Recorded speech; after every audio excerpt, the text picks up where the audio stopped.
गुजरात में एक नई नवेली दुल्हन की खुशी के पल पल भर में खौफनाक मंजर में बदल गए। शादी के कुछ ही दिन बाद पायल दंतनी खुद को एक मर्डर इन्वेस्टिगेशन के बीच में पाई। उस पर अपने ही पति की मौत का इल्जाम था। जवान दूल्हा भाविक चुनारा एक खौफनाक साजिश का शिकार होकर बेजान पड़ा था। इस घटना ने सबको हिलाकर रख दिया।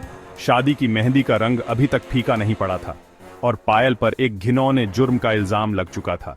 आखिर क्या वजह थी जो इस नौजवान औरत को इस हद तक ले गई? इसका जवाब छुपा था एक ऐसे जाल में जो बुना गया था मना प्यार, धोखे और आजादी पाने की चाहत से।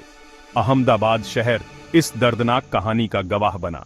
वटवा का रहने वाला 24 साल का भाविक कुछ दिन पहले ही कोटेश्वर गांधीनगर की पायल के साथ शादी के बंधन में बंधा था।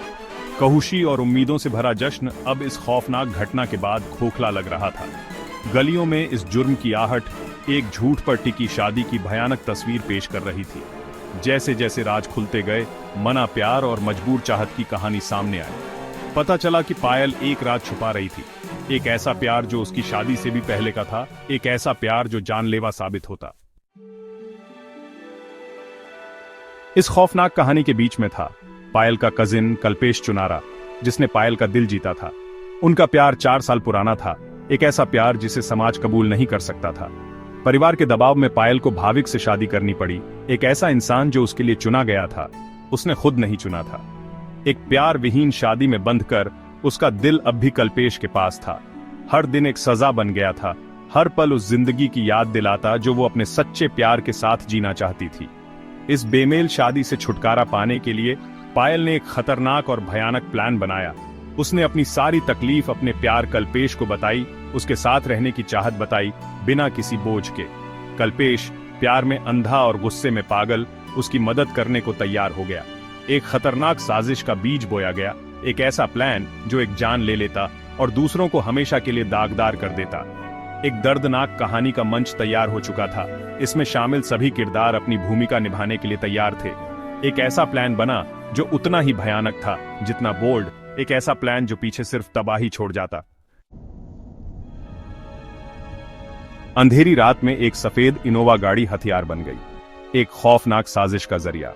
13 दिसंबर 2024 सिर्फ भाविक का आखिरी दिन नहीं था, बल्कि वो दिन भी था जब पायल का धोखा हद से गुजर गया। वो अपने पति को मौत के मुंह में धकेलने वाली कठपुतली मास्टर बन गई। भाविक इस बात से बेखबर कि उसके पीछे कौन सा खतरा मंडरा रहा है, उसे एक फोन आया उसकी नई नवेली दुल्हन का। पायल ने फिक्र जताते हुए उसे कोटेश्वर में अपने माँ बाप के घर से पिक करने को कहा, इस बात से अनजान कि वो एक जाल में फंस रहा है। भाविक निकल पड़ा, उसे अपनी पत्नी पर पूरा भरोसा था, उसकी किस्मत पहले ही लिखी जा चुकी थी। जैसे ही भाविक महादेव मंदिर के पास पहुंचा, एक सफेद इनोवा गाड़ी सामने आई जो मौत का इशारा थी। गाड़ी के अंदर कल्पेश था जो जलन और गुस्से में पागल था। उसके साथ थे उसके साथी शैलेश चुनारा और सुनील चुनारा, जो अपने खौफनाक प्लान को अंजाम देने के लिए तैयार थे। गाड़ी के टायर की आवाज से रात की खामोशी टूटी, फिर सुनाई दी धातु के शरीर से टकराने की आवाज। भाविक अपनी स्कूटर से गिर पड़ा, बेबस, उसकी दुनिया हिल गई थी।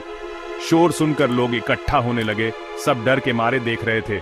गाड़ी से 3 लोग बाहर निकले, चेहरे ढके हुए थे मगर इरादे साफ थे। उन्होंने घायल भाविक को गाड़ी में डाल लिया और झूठ बोला कि वो उसे हॉस्पिटल ले जा रहे हैं। भाविक के वापस न आने पर घर वालों को चिंता होने लगी। उसकी स्कूटर इस बात का सबूत थी कि उसे किडनैप किया गया है। इस घटना ने दोनों परिवारों में खौफ पैदा कर दिया। पुलिस को खबर कर दी गई, लापता दूल्हे की तलाश शुरू हो गई। जांच का निशाना पायल पर आकर टिक गया।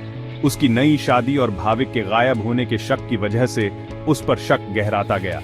कड़ी पूछताछ के बाद सच्चाई सामने आ ही गई। पायल अपने झूठ का बोझ नहीं उठा पाई और उसने सब कुछ बता दिया। उसके शब्दों ने धोखे और सोची समझी हत्या की एक खौफनाक कहानी बयान की। उसके कबूलनामे ने पूरी साजिश का पर्दाफाश कर दिया।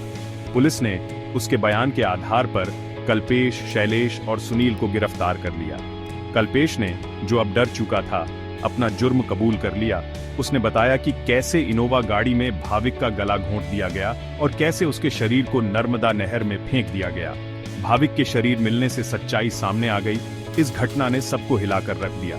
पायल के आंसू, जो पछतावे और ग्लानि से भरे थे, अब बहुत देर हो चुकी थी। चारों मुजरिमों पर हत्या, अपहरण और आपराधिक साजिश का आरोप लगाया गया।